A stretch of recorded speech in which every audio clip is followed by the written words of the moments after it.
Hey guys, it's San and welcome back to my channel. So today I had the brilliant idea of painting some face masks.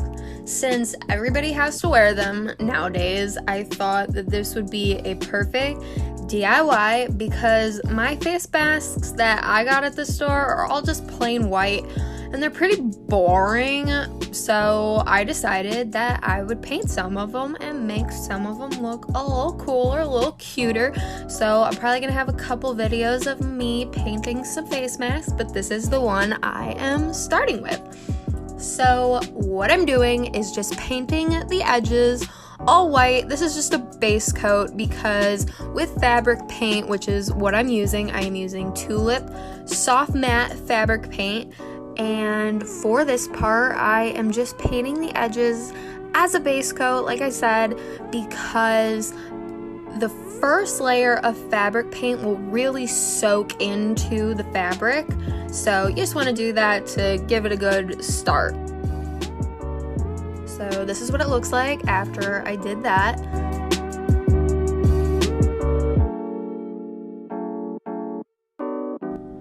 Then what I'm gonna do is take my slick fabric paints. I took all the neon colors that I had and I'm gonna be doing a rainbow design.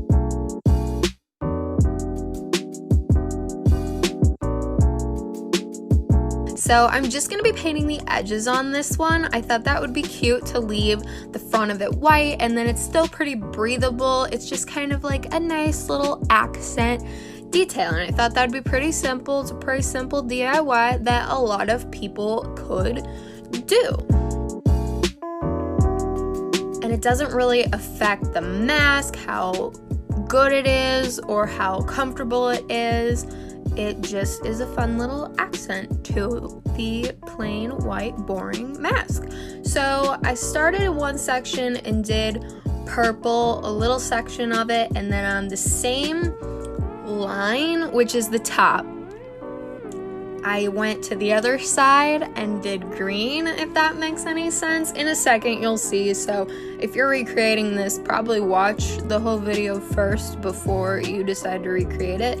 So then in between the green and the purple, I'm doing a layer of blue. So I just put the paint on with the tube and then just spread it out with a paintbrush, and it definitely needs a few layers. Even though it's not like soaking into the fabric, the slick fabric paint is pretty translucent, I guess, on the first couple of coats, so you definitely with the slick fabric paint need some extra coats. But that's what I had. I don't have matte fabric paint of any other colors. I mean, you could mix it, but I didn't do that.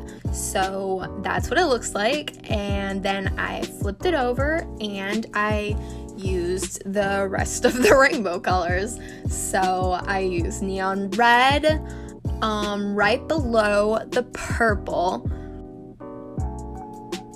because I thought that would be a good continuation of the rainbow. And I'm just making sure to stay in the lines of the little seam that's on the bottom.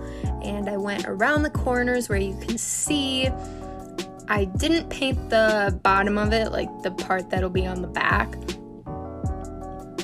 And then I am doing yellow right below the green on the other side. And then what do you think goes in the middle? If you guessed orange, you're right. So then I painted orange right below the blue.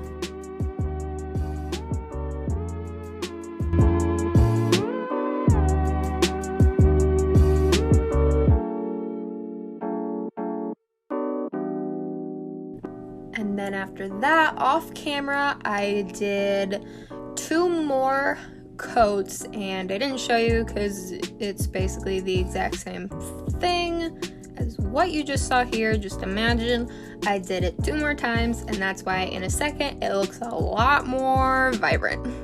And there it is. So we're not done yet though. Hold up.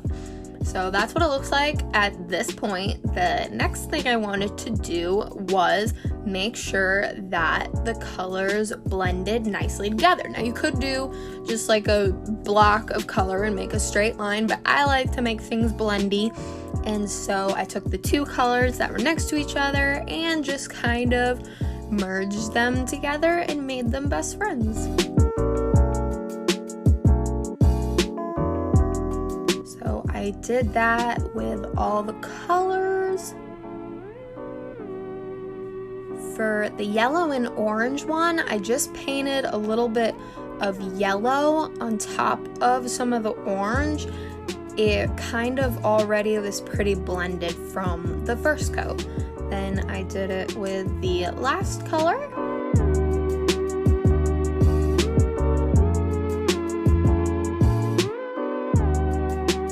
And then the last thing I wanted to do, so there weren't any paint strokes, was just go straight in with the tube and just pile it on. And then my camera ran out of memory, so I did the rest of this off camera, but you get the idea. Now, I almost didn't do this, and I'm so happy I did this because it looks super cool. I decided to paint the straps. Now, when I did this, it did make it a little bit stiffer, and the elastic isn't as stretchy as it was, but it's not too bad. So what you want to do, though, to make it not too bad is paint just a little tiny bit of paint on, and then what you're going to do is you're going to dip your paintbrush in water, and so the water will thin the paint out like a lot. The other way you could do it is put a little bit of paint on a paint palette and just pre-mix it with water. You could totally do that too. I just did it basically like on the canvas. And so I just did a rainbow. I did it so that the colors would line up with the colors that were already on the mask. Like I started with purple, and then on this side I made sure to end with red, and then on the other side I started with yellow and ended with green. And so I just went back and forth on each side so that it would line up like that. You gotta be careful on the edges closest to the mask because it's difficult when using the water to make sure it doesn't get onto the part you want to leave white. So I did, and you can do this, put a little bit of white fabric paint on the edge closest, like where the purple got onto the white part just a little bit. I added just a tiny little bit of white fabric paint there to clean it up.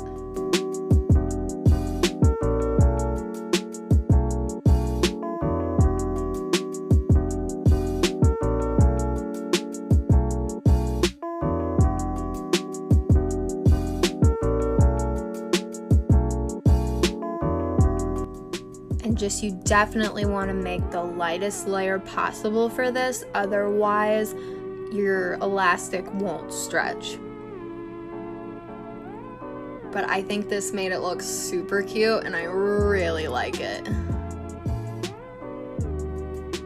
And then off camera I did the other strap. I just did it the exact same way, just starting with green and yellow. And that is my DIY painted face mask. So I hope you liked this video, and if you did, give it a big thumbs up. Let me know if you want to see more mask DIY ideas that I have, because I have a few. And yeah, subscribe to my channel if you like videos like this. And until next time, bye!